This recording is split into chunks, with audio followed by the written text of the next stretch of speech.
The following video is a two-parter. You're going to want to watch the entire thing to fully understand exactly where we are.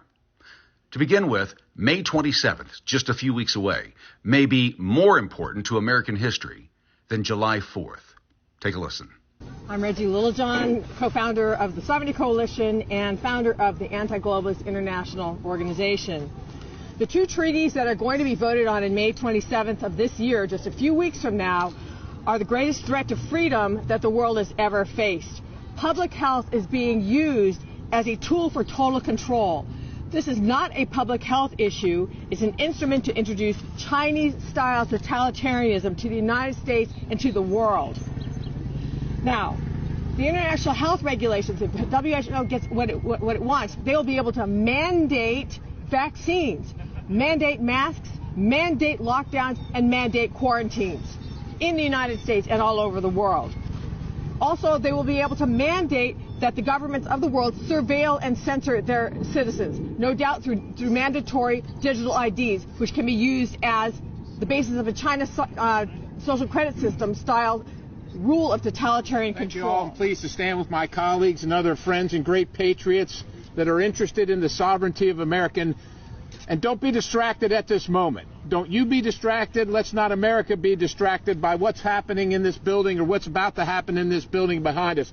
As bad as that is, and it's bad, but as bad as that is, we can do two things at once. We can pay attention to the other things that are happening around the globe and in this country. And as we speak, President Biden is planning to cede the sovereignty of the United States of America to the internationalists and the World Health Organization. The ability to decide between you and your doctor what medicine you take or do not take, whether you wear a mask or not, whether you leave your home and where you go is all potentially being ceded by this President of the United States based on a signature, subverting and disregarding the Constitution of the United States, bypassing the Senate, saying it's not a treaty, doing the exact same thing that President Obama did with the Iran nuclear deal.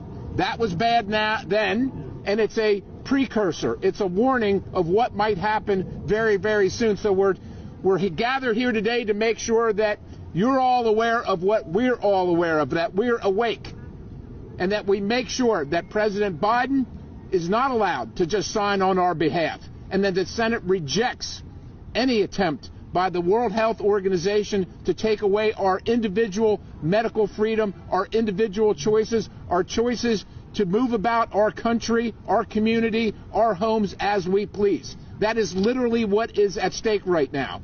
And then be forced to pay for it without even knowing what the bill is. It is unacceptable. The fact that we even have to have this press conference is breathtaking. But every single day you wake up and you say to yourself, well, what more can it be? I can't believe what just happened. They can't do anything else. Well, ladies and gentlemen, as bad as it is, and as bad as it is in dealing with this government taking away our rights every single day, just imagine how difficult it's going to be to drag our rights back away from some international organization of bureaucrats that aren't even elected, that don't care about America, don't care about our Constitution, and don't care about what we think. Joe Biden is expected to sign this WEF agreement that signs over our sovereignty to this unelected international group. And what do they want to do?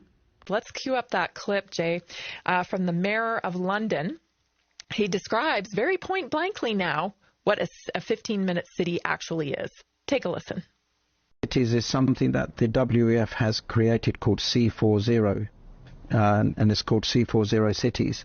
I would urge you to certainly look on the internet about it and then go to all of the TikTokers and see what they're really saying. Basically, you won't be able to drive a petrol or diesel car anymore. You'll have to buy electric. If you want food, you will get a calorie-controlled system sent to you by text saying, this is what you can eat today. This is what you can have today. If you violate any of these things, they'll freeze your bank account. That is the next step. These are stages in which they're going to implement this stuff.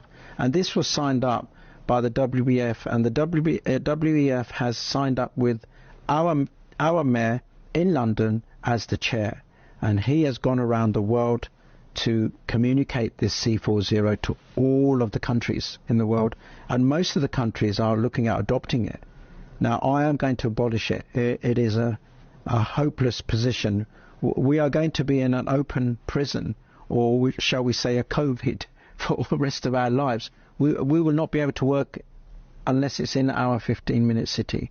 It's diabolical. It's not a right. You get it now? May 27th is far more important than July 4th. July 4th guaranteed our freedoms. May 27th does just the opposite.